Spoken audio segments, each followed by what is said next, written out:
আসসালামু আলাইকুম। Hello viewers, কেমন আছেন সবাই? আমি আলহামদুলিল্লাহ ভালো আছি।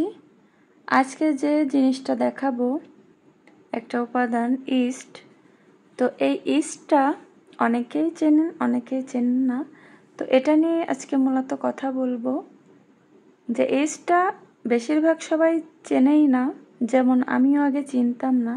তো যারা চেনেন তারা তো জানেনই এর কাজ কি, কোথায় ব্যবহার করতে হয়, কোন খাবারে দিতে হয়।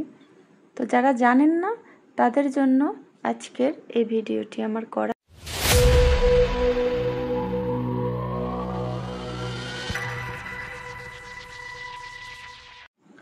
সো ভিউয়ার্স, এই যে আজকের খাবারটি দেখতে পাচ্ছেন, এটার জন্য আমি একটা ইস্ট কিনে এনেছি।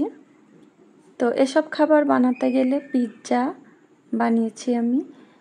তো এসব খাবারেই কিন্তু ইস্ট দেওয়া হয়। এসব খাবার বানাতে গেলে ইস্টটা লাগবেই লাগবে, তা না হলে কিন্তু আপনার প্রপারলি দোকানের মতো হবে না। তো এখানে দেখুন আমি ইস্টের দাম দেখিয়ে দিচ্ছি। এখানে ইস্টের দাম নিয়েছে আমার 58 টাকা। এই যে গোধূলি ব্র্যান্ডটার নাম। তো এটা কিন্তু একদমই ইনস্ট্যান্ট এই ইস্টটা, আর একদমই অল্প দামে পেয়ে যাবেন। আরও উন্নত মানের ভালো ভালো ব্র্যান্ড আছে। তো হাতের কাছে অল্প দামে যেটা পাওয়া যায় সেটা দিয়েই আমি পিৎজা বানিয়েছিলাম।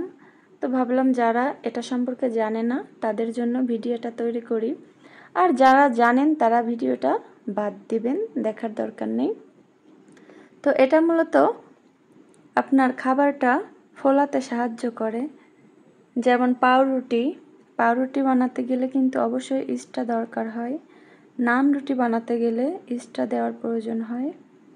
আবার তন্দুর রুটি বানাতে গেলেও কিন্তু ইস্টটা ব্যবহার করা হয়। আর যেমন পিৎজার যে রুটিটা, ওইটার ভেতরেও ইস্ট দিলে এটা খুব ফ্লাফি হয়। আর এসব খাবারে আসলে ইস্ট দেওয়া হয়। তো ইস্টের ব্যবহার যারা না জানেন তারা কিন্তু অবশ্যই জেনে বুঝে তারপর ব্যবহার করবেন, কারণ অতিমাত্রায় দিলে খাবারটা কিন্তু প্রপারলি হবে না, সুন্দর হবে না, একদম বিচ্ছিরি হয়ে যাবে। এই জন্য যারা জানেন না তারা ভিডিও দেখে হলেও এগুলা ব্যবহার করবেন। তো এই যে আমার আজকের ইস্টটা দিয়ে আমি একটা পিৎজা বানিয়েছি, দেখুন মাশাআল্লাহ, এই যে কত সুন্দর হয়েছে। এই জন্যই ভাবলাম যে ইস্টের ব্যবহার হয়তো অনেকেই জানবেন না। তো দেখুন, বাচ্চাদের স্বাস্থ্যকর খাবার খাওয়াতে গেলে কিন্তু ঘরের খাবারই সব থেকে উপকার। তো ইস্টটা ঘরে এনে এমন পিৎজা, বার্গার, বন এগুলো বাসায় তৈরি করে দেবেন। খুবই স্বাস্থ্যসম্মত উপায়ে বাচ্চাদের খাওয়াবেন।